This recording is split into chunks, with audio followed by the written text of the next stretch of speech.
அனைவருக்கும் வணக்கம். சற்று முன்பு திருமண ஏற்பாடு முதல் மரணம் வரை ரிதன்யாவுக்கு என்னென்ன கொடுமைகள்லாம் நடந்துச்சு அப்படின்னு ரிதன்யாவுடைய சித்தப்பாவான பூபதி ஒரு வீடியோ ஒன்று வெளியிட்டிருக்காரு. இதுதான் தற்போது சமூக ஊடகங்களில் வைரலாக பகிரப்பட்டு வருது. இந்த வீடியோவை பற்றி தான் நம்ம இந்த வீடியோவில் டீட்டெயிலாக பார்க்க போகிறோம். ஸோ முடிந்தளவுக்கு இந்த வீடியோவை ஸ்கிப் பண்ணாமல் முழுமையாக பாருங்கள். இந்த வீடியோக்குள்ளே போகிறதுக்கு முன்னாடி இந்த வீடியோக்கு ஒரு லைக் பட்டனை ப்ரெஸ் பண்ணிடுங்க. நீங்கள் இது வரைக்கும் என்னோட சேனலை சப்ஸ்கிரைப் பண்ணாமல் இருந்தீங்கன்னா மறக்காமல் சப்ஸ்கிரைப் பண்ணிக்கோங்க. கூடவே அந்த பெல் சிம்லையும் மறக்காமல் கிளிக் பண்ணிக்கோங்க. சரி, வாங்க இப்போ நாம் வீடியோக்குள்ளே போகலாம். கவினுடைய குடும்பம் பழைய அவினாசி ரோட்டில் தான் வாழ்ந்துட்டு வராங்க. என்னுடைய கடை பைபாஸ், அவங்க வீட்டுக்கு பக்கத்தில் இருக்கக்கூடிய பைபாஸ் ரோட்டில் தான் என்னுடைய கடை இருக்குது. அவங்க ஒரு 10 வருஷத்துக்கு முன்னாடி கோயம்புத்தூர்லேருந்து இந்த வீடு கட்டுறதுக்காக போகும்போது என்னுடைய கடைக்கு சாப்பிட்டுட்டு தான் அவங்க வீட்டுக்கு வருவாங்க. அதுக்கப்புறம் வீட்டு வேலையை பார்த்துட்டு திரும்ப போகும்போது கூட என்னுடைய கடைக்கு சாப்பிட்டுட்டு தான் போவாங்க. அது மூலமாக தான் எனக்கு அவங்களுக்கும் பழக்கம் ஏற்பட்டுச்சு. என்னுடைய கடைக்கு வரும்போதெல்லாம் எங்கிட்ட நல்லா சகஜமாகவே பேசுவாங்க. என் அப்பா அண்ணாதுரையோட தீவிரமான ரசிகர். அவர் டிஎம்கேயை சேர்ந்தவர். அண்ணாதுரையோடைய எந்த அளவுக்கு தீவிரமான ரசிகராக இருந்தால் என் அண்ணனுக்கு அண்ணாதுரைன்னு பேர் வச்சுருப்பான்னு பார்த்துக்கோங்க. அந்த அளவுக்கு ஒரு தீவிரமான ஒரு ரசிகர். என் அப்பா சந்தை பக்கத்துலேயே 1960 ஒரு டீ கடையை ஆரம்பித்தாங்க. அந்த டீ கடைக்கு பக்கத்தில் ஒரு சொசைட்டி கட்டினாங்க. அந்த சொசைட்டி ஓப்பன் பண்ணுறதுக்காக காமராஜரே வந்திருக்காரு. முதலமைச்சராக இருக்கும்போதே காமராஜரே வந்திருக்காரு. அவர் அந்த சொசைட்டியை ஓப்பன் பண்ணிவிட்டு எங்களுடைய கடைக்கு சாப்பிட்டுட்டே போயிருக்காரு. அதுக்கான ஃபோட்டோஸ்லாம் எங்ககிட்ட இருக்குது. ஆனால் நான் எம்ஜிஆருடைய தீவிரமான ரசிகன் ஆகிட்டேன். அதனால் அதுக்கப்புறம் நான் எம்ஜிஆருடைய கட்சியில் சேர்ந்தேன். அதுக்கப்புறம் அம்மாவுடைய கட்சியில் இருந்தேன். இப்போ நான் தினகரனுடைய அம்மா முன்னேற்ற கழகத்தில் நான் இப்போ இருக்கிறேன்.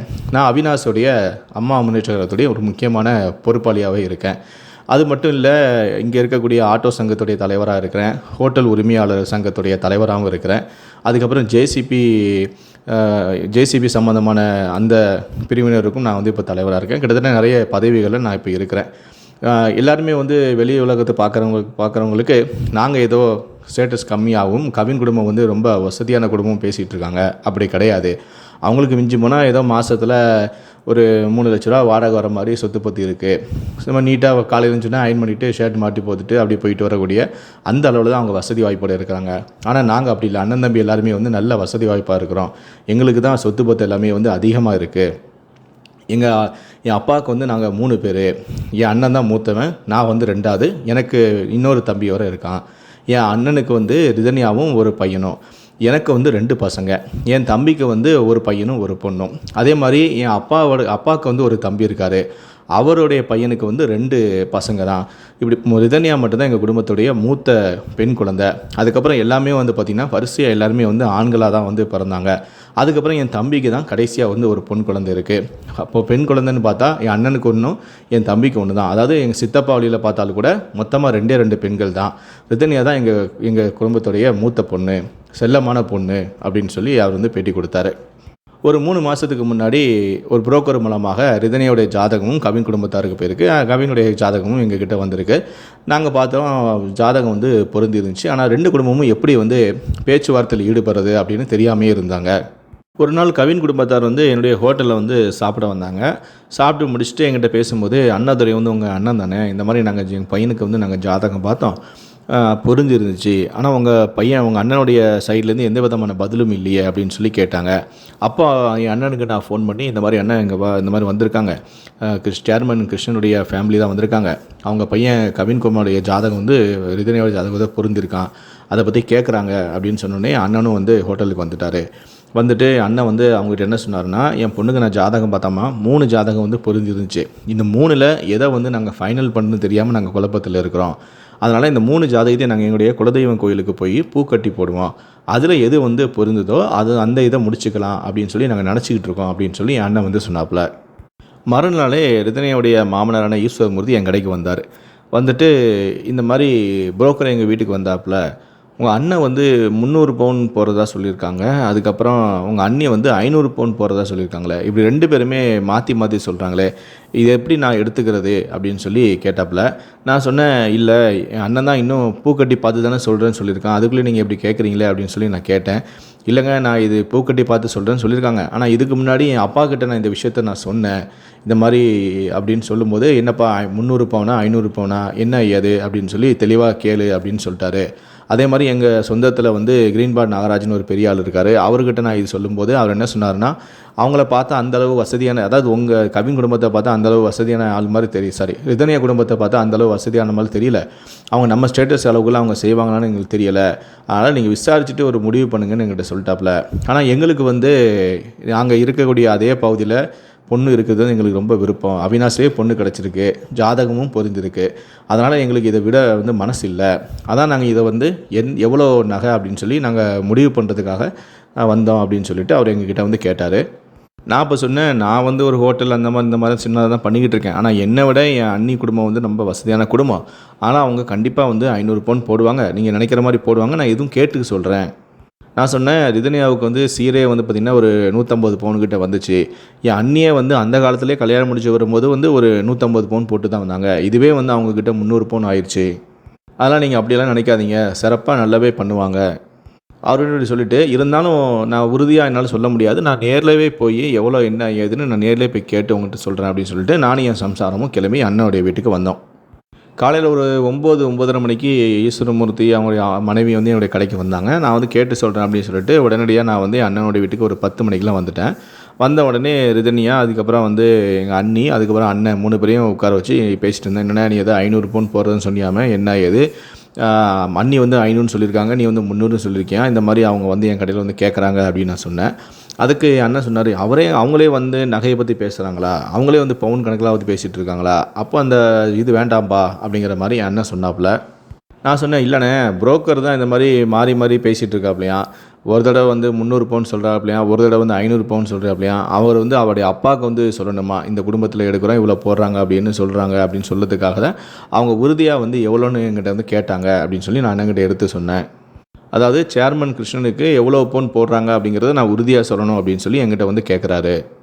அப்போ என் அண்ணன் சொன்னாங்க, இல்லைப்பா நான் முதலே 500 பவுன் போடுறதா தான் இருந்தேன். ரிதன்யா வந்து சொன்னால், இல்லைப்பா மொத்தமாக 500 பவுன் இப்போயே போட்டுறாதீங்க, 300 பவுன் போடுங்க. அதுக்கப்புறம் எனக்கு வந்து நிறைய சடங்குகள் அது இது வரும், குழந்தை பிறக்கும், அது இப்படி நிறைய விஷயம் ஃபங்க்ஷன்லாம் வந்துக்கிட்டே இருக்கும். அப்போ நீங்கள் செய்கிற மாதிரி கொஞ்சம் கொஞ்சமாக அந்த 200 பவுனை வந்து ஃப்யூச்சரில் வந்து செஞ்சுக்கோங்க அப்படின்னு வந்து சொல்லிட்டாப்பா அப்படின்னு அண்ணன் வந்து சொன்னார். அப்போது ரிதன்யா பக்கத்தில் தான் இருக்கா. அப்புறம் அண்ணிகிட்ட சொன்னேன், இல்லை இப்படி குழப்பக்கூடாது, இப்போ 300 போடுறேன் அப்புறம் 200 போடுறேன் அப்படின்லாம் நீங்கள் ஃப்யூச்சர் கதையை விட்டுருங்க, கல்யாணத்துக்கு எவ்வளோ போடுறீங்க அதை சொல்லுங்கள் அப்படின்னு சொன்னேன். அப்போ சொன்னாங்க, இப்போ 200 பவுன் ரெடியாக இருக்குப்பா, ஒரு 100 பவுன் வாங்க வேண்டி இருக்குது அப்படின்னு அண்ணி வந்து சொன்னாங்க. அது போக அதுக்கப்புறம் வந்து இப்படி நாங்கள் பேசும்போது கொஞ்ச நாளுக்கு அப்புறமா வந்து அவங்களே கிருஷ்ணமூர்த்தியை வந்து எங்கள் வீட்டுக்கு வந்தாங்க, அண்ணனுடைய வீட்டுக்கு வந்தாங்க. வந்துட்டு இந்த மாதிரி காரு வாங்கி தரேன்னு சொன்னீங்களே, எவ்வளோ பட்ஜெட்டில் நீங்கள் வாங்கி தரீங்க, நீங்கள் சொன்னீங்கன்னா அதுக்கேற்ற மாதிரி நாங்கள் வந்து காரை வந்து செலக்ட் பண்ணுவோம் அப்படின்னு சொல்லி வந்து பேசினாங்க.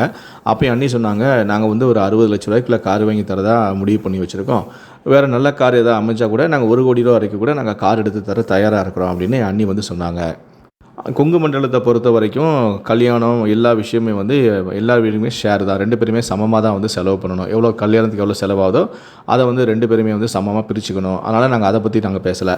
மற்றபடி என் பொண்ணுக்கு செய்யக்கூடிய சீர்வரிசை எல்லாமே நாங்கள் வந்து சிறப்பாக செய்கிறோம் அப்படிங்கிற மாதிரி நாங்கள் சொல்லிட்டோம். அதுக்கப்புறம் நானே வந்து ஈஸ்வரமூர்த்தியை பார்த்து இந்த மாதிரி 300 பவுன் நகை போகிறதா சொல்லியிருக்காங்க அப்படிங்கிற விஷயத்தையும் நான் சொல்லிட்டேன். அதுக்கப்புறம் என் அண்ணன் போய் வந்து பூக்கட்டி பார்க்கும்போது அதுவும் எங்களுக்கு சாதகமாக வந்துச்சு, கவினுக்கு கொடுக்கலாம் அப்படிங்கிற மாதிரி வந்துச்சு. அதுக்கப்புறம் நாங்கள் வந்து சரி அடுத்து என்ன பண்ணலாம் அப்படிங்கும்போது மாப்பிள்ளையும் பொண்ணு வந்து நேரில் பார்த்து பேசணும் அப்படின்னு சொல்லியிருந்தாங்க. ஸோ அதுக்காக வந்து நாங்கள் முருகன் கோயிலுக்கு போயிருந்தோம். அங்கே வந்து அவங்க சொந்தத்தில் கொஞ்சம் பேர் வந்திருந்தாங்க. இவங்க மாப்பிள்ளையும் ரிதன்யாவும் வந்து பேசின இடத்துல ரிதன்யா வந்து முகம் சரியே இல்லை. என்னடா இது பேசி முடிச்சுட்டு ஒரு சந்தோஷமே இல்லையே அவளுக்குன்னு சொல்லிட்டு ரிதன்யா கூப்பிட்டு நான் பேசினேன். என்னம்மா என்னாச்சு, அவன் மூஞ்சில் ஒரு இதே இல்லையே அப்படின்னு சொல்லி கேட்கும்போது, இல்லை எல்லாம் ஓகே தான், ஆனால் அவருக்கு வேலைன்னு எதுவுமே இல்லையே அப்படின்னு சொன்னான். என்னம்மா நீ இப்படி சொல்கிற, அந்த பையன் ஏதோ வந்து ஐஏஎஸ் எக்ஸாம் எழுதினாப்லையா, ஏதோ ஒரு சப்ஜெக்டில் தான் போயிடுச்சான், அடுத்து எழுத போகிறாராம், அவர் ஐஏஎஸ் படிச்சுட்டு இருக்காராமே, அது உனக்கு போதாதா, அது போக வந்து டிஜிட்டல் மார்க்கெட்டிங் வேறு பண்ணுறாராம், ஏதோ ஒரு லோகோலாம் க்ரியேட் பண்ணி கொடுக்கறதா சொல்லியிருக்காங்க அப்படின்னு நான் வந்து எடுத்து சொன்னேன். அப்போது ஐஏஎஸ் படிக்கிறாங்களா, ஐஏஎஸ் படிக்கணும்னா நிறைய டேலண்ட் இருக்கணும், அப்போது பரவாயில்ல, அப்போ நான் வந்து கல்யாணம் பண்ணிக்கிறேன், நானும் அவருக்கு சப்போர்ட் பண்ணி அவரை எப்படியாவது ஐஏஎஸ் ஐபிஎஸ் ஆகுது ஏதாவது ஒரு படிக்க வச்சுறேன், அவரை நல்ல பொசிஷனுக்கு நான் கொண்டு வந்துடுறேன் அப்படின்னு சொன்ன பிறகு தான் ரிதன்யா வந்து இந்த கல்யாணத்துக்கே வந்து சம்மதம் தெரிவித்தா. அதுக்கப்புறமா நாங்கள் குடும்பத்தோடு உட்காந்து பேசி ஒரு முடிவெடுத்தோம்.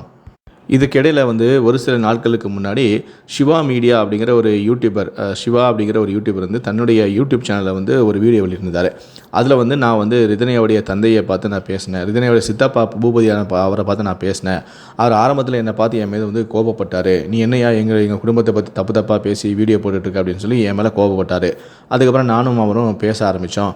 அப்போ தான் வந்து அவர் விஷயத்த சொன்னார். அதாவது கவின் வந்து ரிதன்யாவுக்கு வந்து என்னென்ன செக்ஸ் கொடுமைகள்லாம் செஞ்சுருக்கா அப்படின்னு சொல்லி ஒரு விஷயத்தை என்கிட்ட சொன்னார். ரிதன்யா வந்து ஒரு நாள் வந்து கொஞ்சம் கவனக்குறைவாக இருந்த நேரத்தில் திடீர்னு கவின் என்ன பண்ணியிருக்கான்னா ரிதன்யாவுடைய கைகளை வந்து பின்னாடி வந்து கட்டிட்டான்.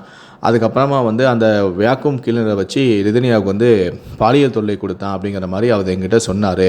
ஆனால் என்னால் வந்து இதை நம்ப முடியல. ஏன்னா வந்து ஒருத்தவங்களுடைய காலை கூட நம்ம வந்து அசந்த நேரத்தில் அவங்க தெரியாமல் கூட நம்ம கெட்டிடலாம். ஆனால் கையையோ நம்ம கெட்டவே முடியாது.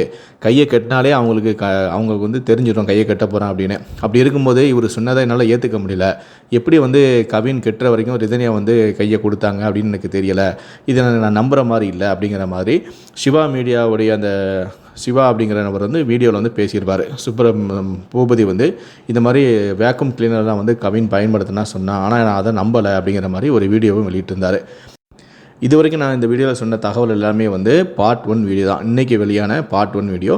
நாளைக்கு வந்து பார்ட் 2 வீடியோ வந்து ரிலீஸ் ஆகும். ஸோ அது ரிலீஸ் ஆன பிறகு அதில் அவர் என்ன சொல்லியிருக்காரு அப்படிங்கிறத ஷார்ட்டாக உங்களுக்கு நான் வந்து இந்த வீடியோவில் சொல்கிறேன். ஸோ இந்த வீடியோவை பற்றி உங்களுடைய கருத்துக்களை கீழே இருக்கக்கூடிய கமெண்ட் செக்ஷனில் மறக்காமல் சொல்லுங்கள். நன்றி, வணக்கம்.